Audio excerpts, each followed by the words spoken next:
Hello বন্ধুরা, good morning সবাইকে।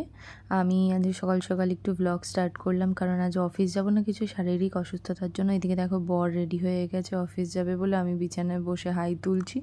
ওকে সব টিফিন প্যাক করে দিয়েছি, এদিকে বিছানা ছড়িয়ে রয়েছে। তো এবার কিছু শারীরিক অসুস্থতার জন্য ছুটি নিয়ে যাইনি। মেয়েদের জীবন যা হয় আর কি, করতে তো হবেই।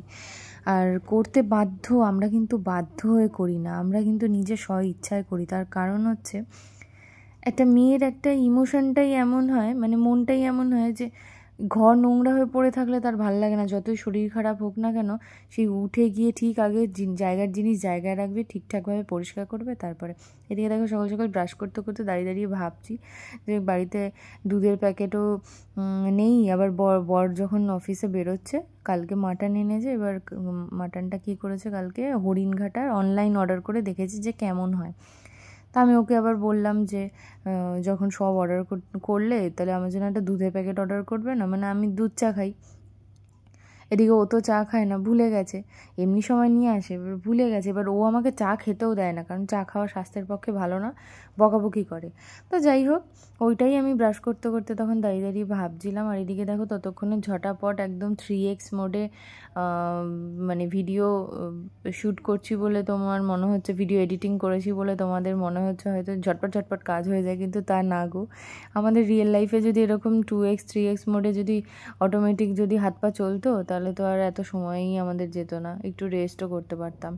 তো ওদিকে দেখো ঘরটা গুছিয়ে নিয়ে ব্রাশ ট্রাশ করে ঘরটা গুছিয়ে নিয়ে, এদিকে আবার পুরো ঘর 3টে ঘর রয়েছে, 3টে রুম পুরো ঝাড় দিয়ে নিলাম। এবার 3টে রুম ঝাড় দেবো, সেটা তো আর তোমাদেরকে অতক্ষণ ধরে দেখালেও শুধু ঝাড় দেওয়াই থেকে যাবে।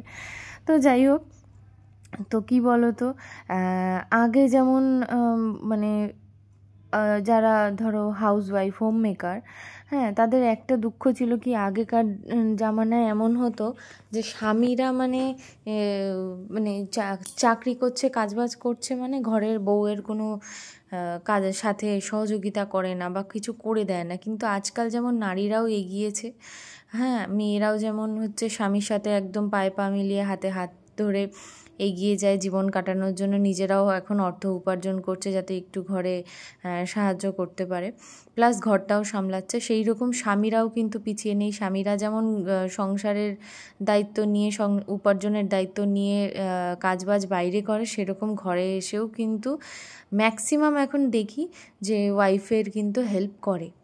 হ্যাঁ, এখনকার মানে স্বামীরা কিন্তু আগের মতো সেই রকম একটা যে না আমি তো বর, আমি কিচ্ছু করব না, বউয়েরই দায়িত্ব সব কিছু করা, ওরকম কিন্তু নেই।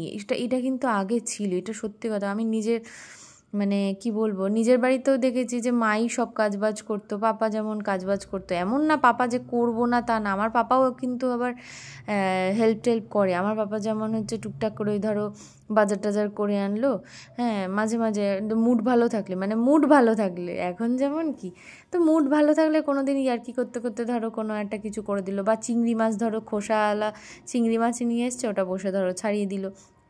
হ্যাঁ, তো এইরকম টুকটাক জিনিস। আর আমার পাপার আবার গুণ রয়েছে যে ঘরের ওই ধরো যে কোনো ইলেকট্রিসিটি, এইগুলো আবার কিন্তু ছেলেদের মধ্যে থাকে।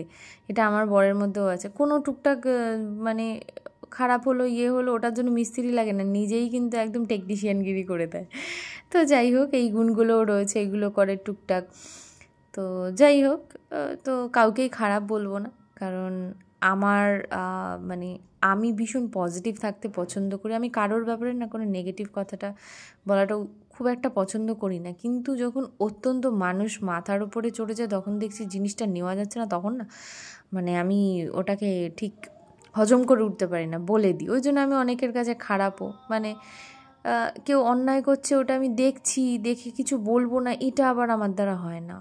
অন্যায়ের প্রতিবাদ আমার মুখ থেকে সেই যতই আটকাও না কেন, যে যদি চুপ কর তবুও বেরিয়ে যাবেই। এই একটা জিনিস আমার মধ্যে ভীষণ আর কি, কি বলবো, এটা ভালো বলো খারাপ বলো জানি না, একদম সত্যি কথা মুখের ওপর বলে দিই বলে আমি মানুষের কাছে ভীষণ খারাপ, অনেকের কাছেই খারাপ। তো আমার অত যায় আসে না, সত্যি কথা বলতে। অ্যান্ড আমার মধ্যে আবার আর একটা জিনিস রয়েছে যে আমি অয়েলিং করে চলতে পারি না, কারোর সাথে তেল মেরে চলতে পারি না। ওই যে ওই ভালো সম্পর্ক রাখার জন্য আমি তেল মারবো, যে ভুল করলেও সেটাকে হচ্ছে বলবো না না তুমি ঠিক করছো ইয়ে করছো, আমি করতে পারি না। ওই জন্য আমি অনেকের সাথেই আমার অতটা আলাপ নেই। আমি নিজের মতো থাকা পছন্দ করি। আমি মি টাইমটা ভীষণ ভালোবাসি, আর একটু সেমি ইন্ট্রোভার্ট টাইপের। আবার কারোর সাথে বন্ধুত্ব হলে আবার খুব গল্প করি, বাট না মিশতে পারলে সবার সামনে সবার সাথে আমি ওরকমভাবে হুট করে আবার মিশেও যেতে পারি না, একটু রিজার্ভ থাকি। যখন দেখি না ঠিক এর ভাইবটা আমার মতো ম্যাচ করছে তখন কথা বলি। আর তখন বললে এতটা বেশি কথা বলি, তখন আমাকে থামানো একেবারে দুষ্কর হয়ে পড়ে। তো এদিকে দেখো আমি স্নান টান করে নিয়েছি। এবার তোমরা ভাববে স্নান করে নিয়েছে, এদিকে চুল শুকনো কেন? আসলে দেখো আমাদের মেয়েদের কি বলো তো, মানে এত বড় বড় চুল, আর আমার চুলে না একটু গোছ রয়েছে। তো আমি কালকেই শ্যাম্পু কন্ডিশনার সব করেছিলাম। তো রোজ চুল ভেজালে আমাদের চুল নষ্ট হয়ে যাবে, গোড়া থেকে নষ্ট হয়ে যায়, শোকানোর টাইম পায় না। তাই জন্য আমি রোজ না, আমি একদিন বাদে বাদে শ্যাম্পু করি। এটা হচ্ছে আমার নিয়ম। ওই জন্য আমার চুলটা শুকনো দেখতে পাচ্ছ। কালকে শ্যাম্পু করেছি, আজকে করব না, আবার কালকে করব, সেই কারণে। কারণ হচ্ছে ওই এমনি যদি চুলে জল দেওয়া হয় না, আমার কেন জানি না মনে হয় যেন চুলটা শোকালে কেমন একটা চুলের সেই সুগন্ধটা নেই, আমার ভাল লাগে না। আমার চারিদিকে এমনিতে একটু ফ্রেগরেন্স ভীষণ পছন্দের, মানে ঘরেও আমি যেমন হচ্ছে ওই বেশ সুন্দর গন্ধযুক্ত ওই ক্যান্ডেল রেখে দিই। তারপরে বডি স্প্রে পারফিউম তো আমার রয়েছে। দেখো বলতে বলতে মানে ঘরে এবার থাকবো, কিন্তু আজকে এখন এমনি জাস্ট অফিসের কাজ করতে বসবো, তো তবুও পারফিউম লাগানো চাই আমার। তো যাই হোক, তো এইভাবে আমার এই সকালবেলাটাই তাড়াহুড়ো করে ঝটপট করে কাজবাজ করলাম, করেই এখন যাব। কি করব বলো, দুধের প্যাকেট আনা নেই, চাও খেতে পারবো না ব্যাং। আর এখন যদি ব্লিঙ্কিটে অর্ডার করি দুধের প্যাকেট, ওই একটা দুধের প্যাকেট 34 টাকা দিয়ে আনতে গিয়ে ডেলিভারি চার্জ মিলিয়ে আমার প্রায় 80-90 টাকা লেগে যাবে। ওর থেকে ওই খাওয়াচ্ছে না খাওয়া ভালো ভাই, আমার বহুত গায়ে লাগে ওইরকম অযথা পয়সা খরচা করা, দরকার নেই বাবু।